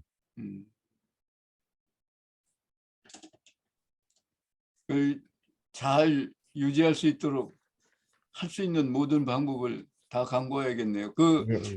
저기 네덜란드에서 생산한다는 노광 장비는 정말로 그 얘기를 들어보면 그 중국이 못 만들 것 같더라고요. 엄청난 장비인 것 같더라고요. 일본도 못합니다. 예. 일본도 이제 광 기술이 굉장히 발달되어 있는 나라거든요. 캐논, 니콘 뭐 이런 회사들이 있는데요. 일본도 가다가 포기했습니다.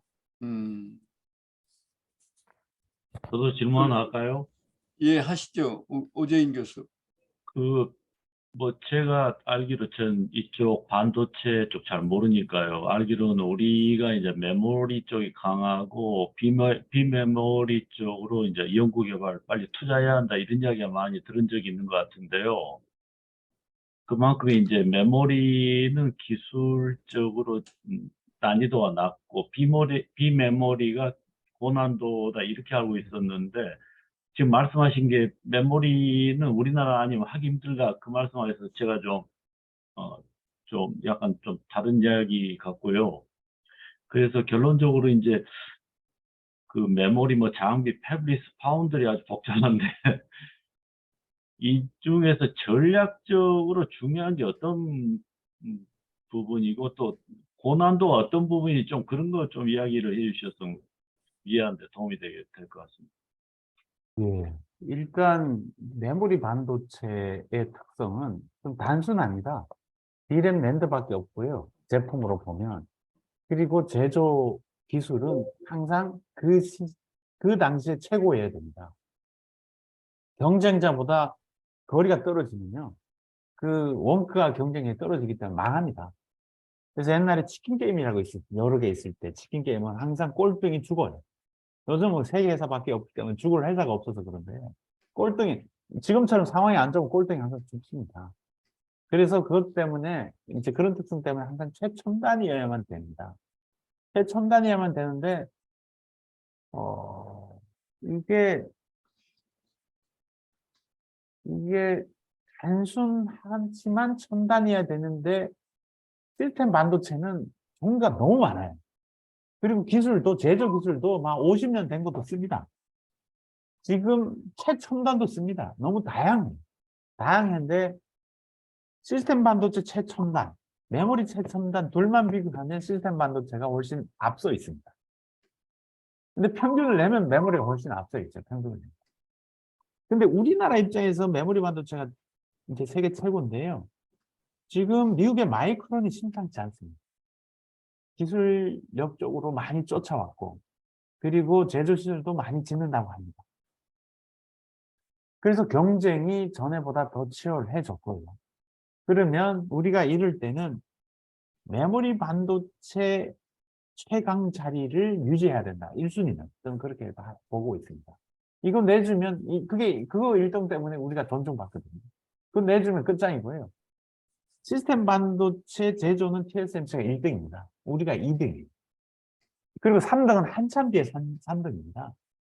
그런 입장에서 보면 시스템 반도체 제조는 TSMC랑 동등한 수준에서 가져야 된다. 요게 1번, 2번 우리가 지금 해야 될 일이고요. 그래서 저는 앞으로 우리가 잘하는 것은 지켜야 된다. 10년은 수성의 기간으로 봐야 된다. 이게 이제 제가 하는 얘기고요. 단 어떤 사람들은 이제 미국이 잘하는 시스템 반도체 설계가 있거든요. 그 부가치가 굉장히 높아요. 그런 거, 야, 그 시장적으로 부가치 좋은데 열심히 하면 잘해야 되지 않냐라고 하는데, 그 중요하죠. 부가치가 높고 시장 큰 가는 게 맞는데, 그쪽으로 가면 강자들이 있어요. 미국. 그 강자가 있기 때문에 경쟁으로 치면 굉장히 어려워요. 그래서 그거는 우리가 시장 점유율이 굉장히 낮습니다. 낮아요. 낮는데 굉장히 어려운 분야를 집중적으로 투자해서 수성할 걸 포기하고 그쪽으로 가는 게 저는 굉장히 위험하다고 봅니다. 단 반도체 제조 입장에서 보면 시간이 지나면요. 미국, 유럽, 일본이 포기하게 돼 있습니다. 그 구조 때문에 안 돼요. 그러면 이제 경쟁이 우리나라밖에 없어. 그때 되면 이제 우리가 열심히 해야 될 거 많이 투자해서 집중적으로 해서 그때 좀 키워도 늦지 않는다. 왜냐하면 그쪽 다른 분야는 잃어버릴 게 없습니다. 지금 못하기 때문에. 길게 보면 한국이 최종적인 승자라면 나중에는 주가도 많이 오르겠네요, 그러면.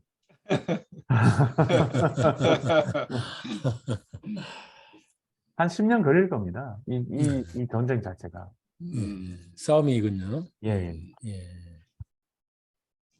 그래도 우리나라 산업종에서 반도체만큼 실적도 있으면서 그 기대도 할 수 있는 것이 다른 분야에서는 지금 뭐 저 배터리 정도 아닌가요? 배터리도 뭐 지금부터 경쟁이니까 뭐 확실한 게 아니고 확실한 거는 반도체 같네요.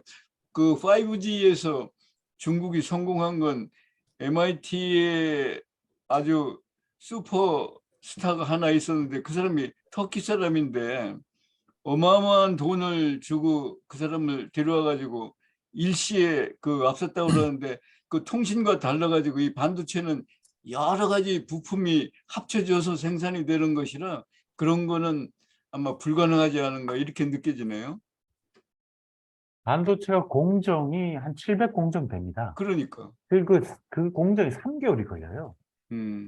이게 뭐 중국이 못하는 이유가 있습니다. 그게 그 사람들이 단체로 있어야 되거든요. 근데 중국이 그 단체로 구할 수가 없죠.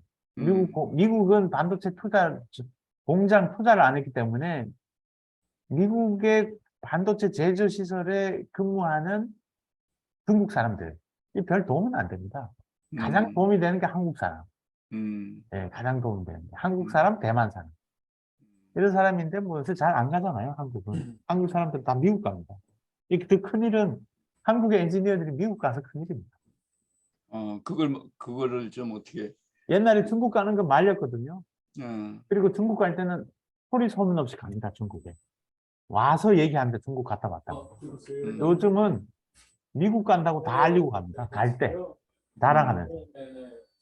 근데 뭐 이 회장님께서 가끔 KT 인상부터. 네, 또 다른 질문 있어요? 저는 오늘 제 전무님, 안 전무님 말씀을 듣고 상당히 희망을 갖게 됐는데요. 뭐 어렵기는 어렵지만 뭐 어렵지 않은 게 어디 있겠어요. 그래도 상당히 기득권을 가지고 있는 그런 산업이 우리가 가지고 있다는 것이 아주 뭐 괜찮은 거 아닌가. 더군다나 미국이 강적 중국을 막아주니까 그건 아주 해볼 만한 거 아닌가 이런 생각이 드네요. 그러려면 아까 제가 말씀드린 대로 저는 저 개인적인 생각인데 의외로 미국 사람들이 국제화 안 돼 있어요. 미국만 알아요. 미국 국회의원이 해외에 안 가본 국회의원 많아요. 그러니까 한국은 미국에 대해서 별거 다 알잖아요. 근데 미국 사람은 한국에 대해서 잘 모르거든요. 그래서 적극적으로 알리는 작업이 필요한 것 같아요. 이심전심은 없어요. 미국 사람 말은 하면 몰라요. 그러니까 계속 한국을 알리는 그런 작업이 필요한 것 같고, 그리고 세계에서 뭐니 그래도 중국 크다고 그래도 미국만한 시장이 어디 있겠어요. 중국은요, 얘기 들어보면 아무리 수입 자유화를 해도 당원이 자전거 타고 와가지고 야 그거 하지 마 그러면 안 한다고 그러거든요. 공산당에서 와가지고 한마디만 하면. 근데 미국은 그렇지 않거든요. 그래서 뭐니 해도 미국에 대한 연구도 필요하고 미국 시장을 확실히 관리하는 그런 체제가 지금부터 굉장히 필요한 것 같네요. 자, 또 다른 질문 있어요? 없으시면 지금까지 좋은 말씀 해주신 안기현 전무님께 감사를 드리면서 오늘은 이 정도로 마치겠습니다. 안 전무님 감사합니다. 예, 감사합니다. 고맙습니다. 수고하셨습니다. 자, 이제 우리 다음 6월 달에는 6월 두 번째 수요일이 12일인가 14일인가 그렇게 될 것 같은데 그때 6월 14일입니다. 14일, 예, 14일 날 그때는 이제 저 프레스센터에서 하려고 합니다. 그런데 요즘 그 국회의원들 그 돈 규모가 그냥 20억이 아니고 100억대로 막 올라가는 그런 돈들을 가지고 있대. 근데 여기 우리 멤버에도 국회의원 하신 분들 계신데 왜 우리 팀들은 그렇게 돈이 없는지 몰라. 뭐 굉장하더만. 그런데 그 사람 코인을 뒤져봐야 되는 거 아니에요?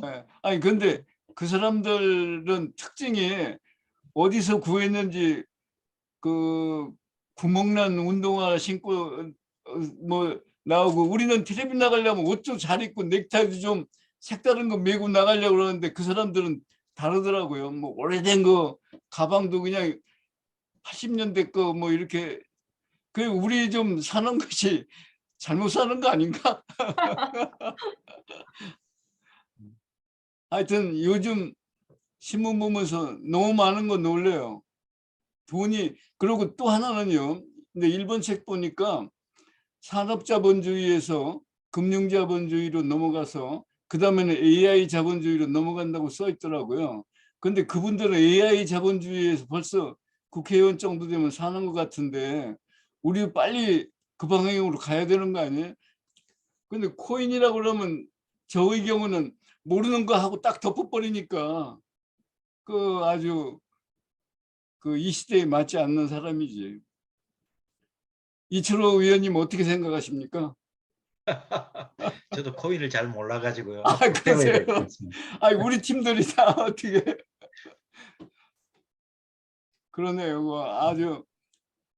그리고 그 저기 뭐야 이 돈 이렇게 디리버리 하고 이러는 게 그거 뭐 그 어저께 그 또 야당에 계신 분들 뭐 국민의힘에 가서 스피치 하신 분들도 뭐 선수끼리 다 하는 거 아니냐, 다 하지 않냐, 걸리지만 않았을 뿐이지 다 있다 이런 식으로 얘기하신 것 같던데 80년도 생각 아니에요? 요즘 뭐 그랬다가 난리 나는 거 아닌가? 우리 금융 전문가 임지원 박사님이 모처럼 들어오셨는데 코인 잘 하실 것 같습니다. 임 박사님 좀 한번 말씀 좀 해보세요. 저도 하나도 안 하고 있습니다. 그래. 우리 팀들은 돈하고는 좀 거리가 있는 것 같네요. 우리 박석길 박사도 잘 알 것 같은데요. 박 박사 어떠세요? 나가셨나?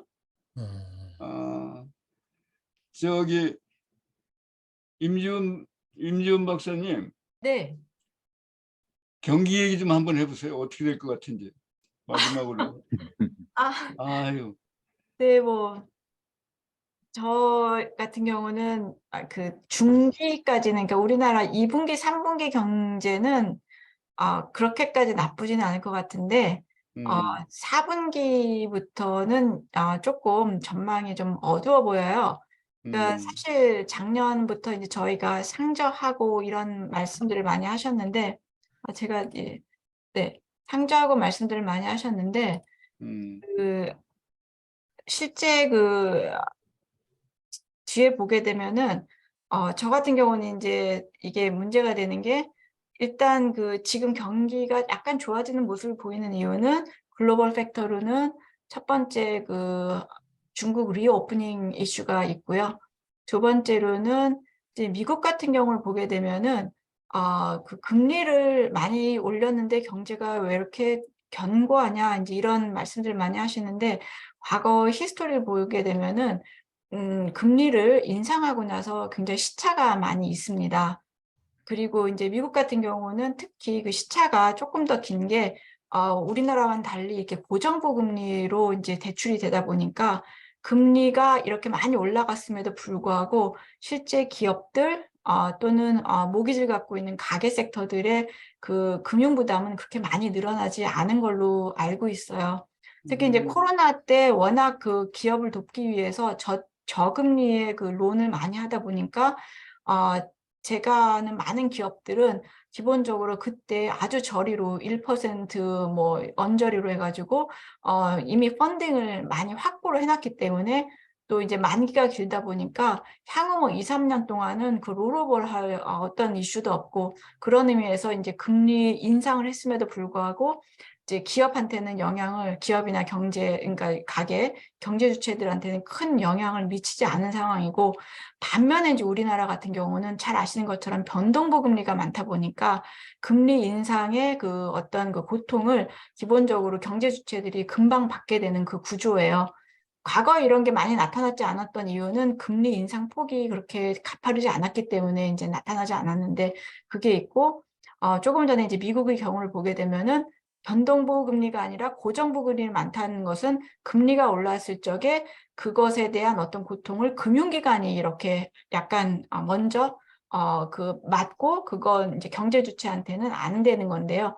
이제 금융기관의 입장에서 보면은 되게 이제 고정부 금리로 대출을 하고 이제 금리가 올라가게 되면은 자기들의 펀딩은 변동부가 되기 때문에 이 장단기 미스매치를 제대로 못하는 그래서 어떤 테크닉이 없는 은행들의 입장에서는 이렇게 금리가 많이 올라갈 적에 굉장히 고통이 많고 반면에 이제 이런 것들을 잘 해지할 수 있는 큰 금융기관들은 문제가 거의 없는 거죠. 그래서 지금 많이 보셨던 것처럼 SVB 문제라든지 여러 작은 중소기업들 문제가 계속 터지는 것들이 바로 이제 거기서 온 것이라고 보면 되고요. 우리나라는 반면에 경제 주체가 그대로 갖고 있어서 경제 여건을 보게 되면은 미국은 아직 금리 인상의 그 고통이 경제 주체들한테 충분히 전달되지 않았다 이렇게 볼 수 있고 우리는 이미 많이 전달이 되는 차이가 있습니다.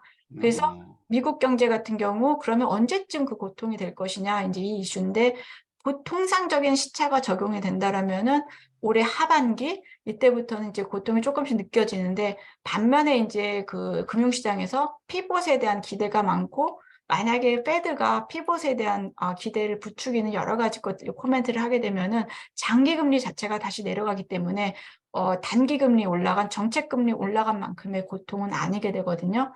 근데 이제 여기서 또 나가게 되면은 그렇다라면 경기가 꺾이지가 않기 때문에 인플레이션 이슈가 있을 수가 있고 그러면 페드가 다시 한번 이제 금리를 인상을 중단하다가 다시 한번 올릴 수 있기 때문에 만약에 그렇게 되면은 기본적으로 고통이 시차를 두고 느껴져도 문제가 되고 이게 경기 고통이 그렇게까지 안 높아서 금리를 다시 올리게 되면은 그때로부터 다시 이제 고통이 느껴지니까 그런 의미에서 이제 하반기 경제는 미국 경제가 약간씩 좀 이렇게 내려갈 수 있는 이제 가능성이 있고 침체 얘기도 나올 수가 있고 그런데 다만 그 폭은 다른 사이클 때보다는 굉장히 작을 수밖에 없는 게 말씀드린 것처럼 기업들이 워낙 펀딩을 많이 확보를 해놔가지고 밸런스시트이 굉장히 깨끗하거든요. 그래서 그런 의미에서 리세션이 있어도 이제 깊지는 않지만 그럼에도 불구하고 상저 하고라기보다는 상저 중고 하저의 가능성도 우리가 배제할 수 없다. 이제 이렇게 이제 보고 있습니다. 그리고 아까 말씀드린 중국 리오프닝도 과거 이제 이 코로나 이슈가 없어지고 서비스 섹터가 이렇게 좋아졌던 그 예를 이제 보게 되면은 대개 2분기 정도가 가장 영향이 좋고요. 그다음부터는 이렇게 페이딩 되는 그런 모습이 있었기 때문에 중국도 이제 만약에 미국이 좋지 않으면은 이제 크게 이게 서스테이너블 하지 않을 수 있는 가능성이 있어서 일단은 뭐 약간 그 4분기 이후에는 조금 커션을 갖고 볼 필요가 있고 다만 아주 그 뭐 3개월, 6개월 이 정도는 일시적인 여러 가지 이슈로 경기 지표는 그렇게 나쁘지 않을 수가 있습니다. 다만 만약에 상저, 중고, 하저의 포캐스트가 맞다고 한다면은 금융시장은 한 분기 정도 빨리 움직이기 때문에 뭐 2분기 말부터도 이제 시장이 좀 리스크 오프의 분위기를 갈 수 있는 그런 가능성은 있어요. 근데 아무튼 불확실성은 굉장히 높은 것 같습니다. 네. 아, 오늘 임 박사님 말씀 들으니까 주제 발표 2개를 듣는 것 같네. 고맙습니다. 질문하시면 큰일 날 뻔했어. 아니, 6개월 그래서 너무 믿지 마세요. 제가 지나야 될 마켓을 것 너무 많이 떠나 있어가지고 제가 네, 많이 음, 업데이트가 안 된 상황입니다. 주식도 6개월 뒤에 사야 될 것 같습니다. 예. 아니, 사실은. 그러다가 완전히 못 사시면 저 원망하지 마세요. 저는 뭐 살 돈도 없지만 예. 투자해 본 적도 없고. 아유, 같은 의원 출신이에요. 어떻게 이렇게 차이가 나는지 모르겠네. 예? 그 비트코인이라는 게 나온 지 몇 년이나 되는 거예요? 한 10년 돼요? 그 10년 정도 되나? 2009년 비트코인. 2009년에요? 2009년에 처음 나왔습니다. 아, 그런 2009년. 근데 그걸 깜깜무소식으로 앉아 있으니 예. 참. 자, 다른 말씀하실 전영섭 교수 말씀 있으세요? 아니요, 없습니다. 없습니다. 없어요? 예. 오재인 교수 정년해 가지고 어떠세요? 나가셨나? 이거 왜 이게 안 켜지지? 지금 왜 이게 안 켜지지? 잠깐. 스피커까지 있어요. 음소거가 되어 있습니다. 음소거돼 있습니다. 아니 근데 원장님이 배려해 주셔서 아. 덕택에 지난 2월 정년하고 행복하게 잘 지내고 있습니다. 빨간 넥타이를 매신 까닭은 혹시 국민의힘하고 무슨 관계가 있나요?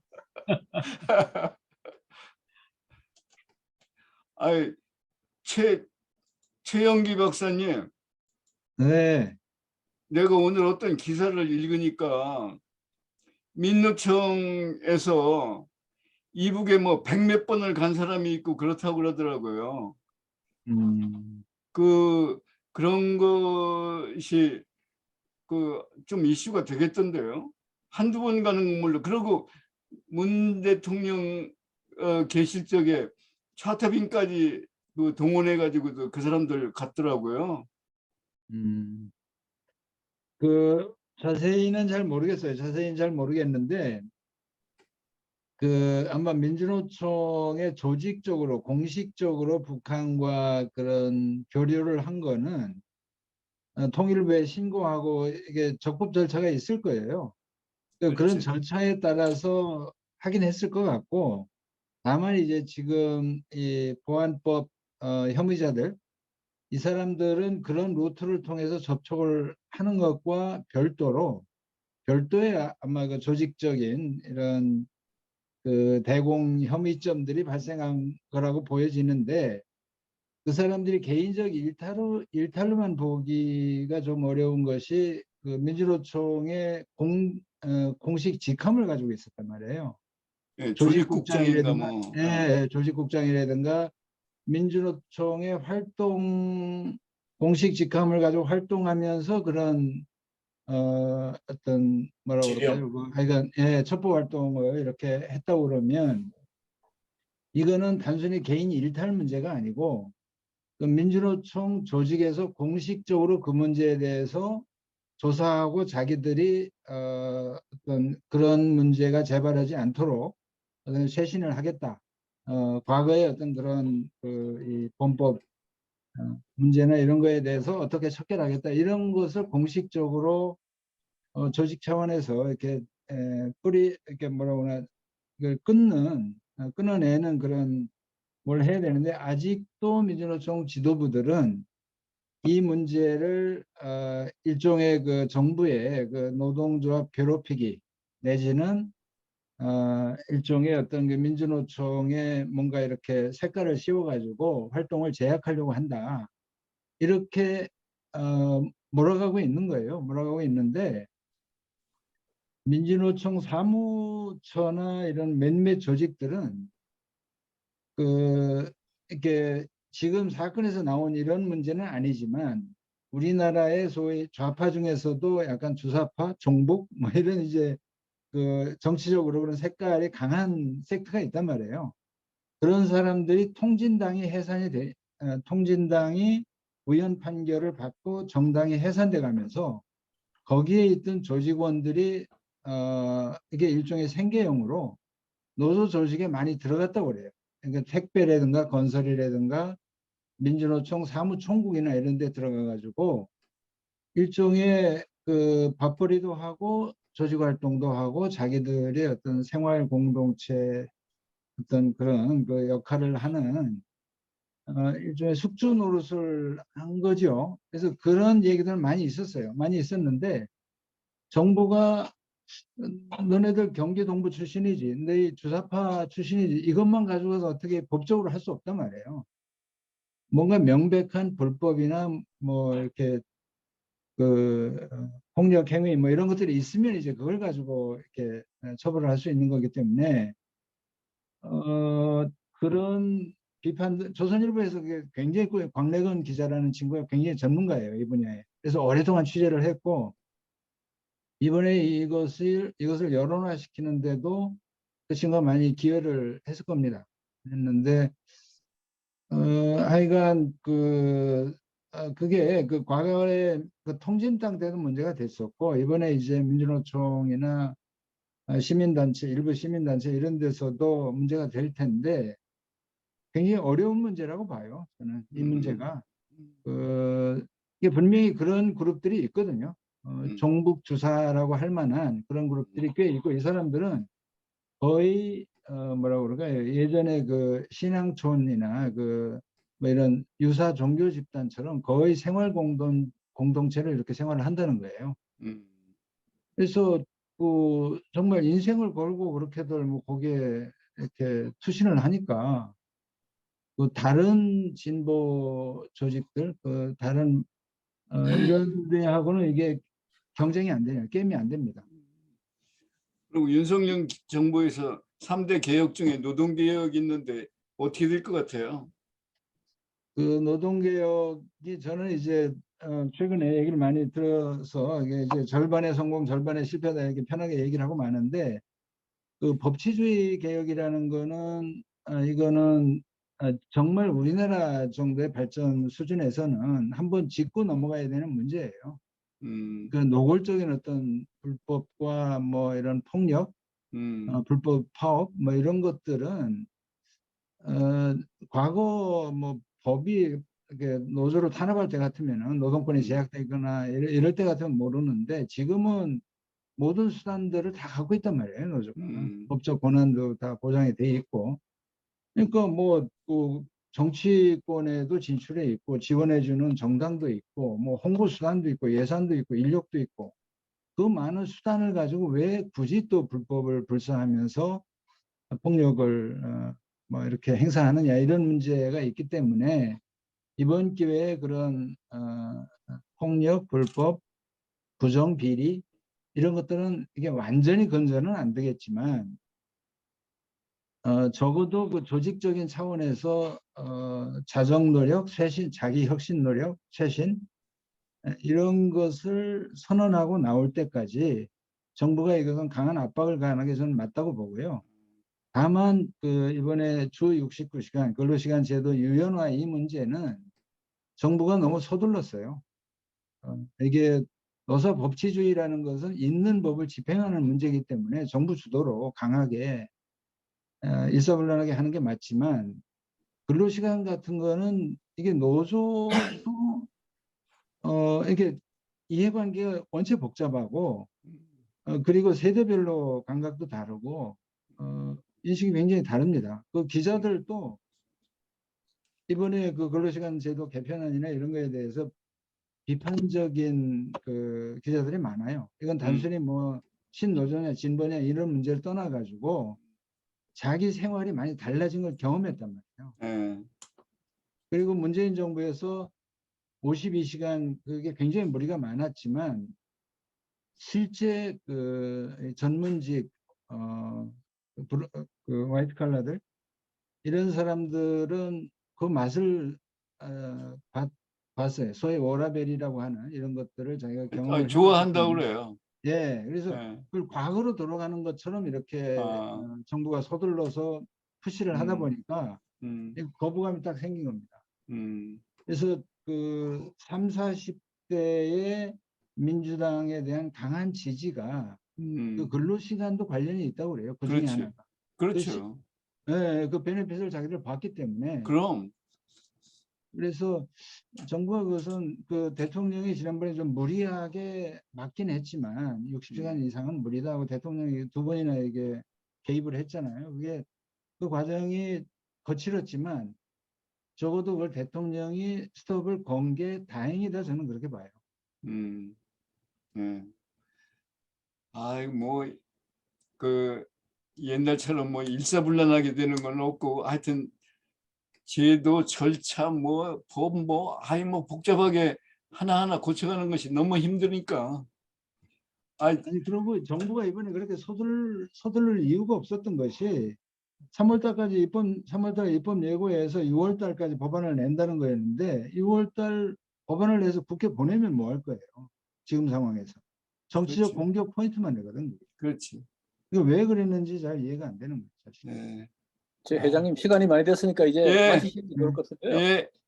이 정도, 뭐, 오늘 아주 유익한 시간을 가졌던 네, 것 같습니다. 알겠습니다. 예, 또 많이 됐습니다. 많이 배웠습니다. 네. 주제가 네, 세 개 고맙습니다. 같습니다. 주제가 예, 세 개였던 것 수고하셨습니다. 같아요. 예, 감사합니다. 잘 잘 들었습니다. 감사합니다.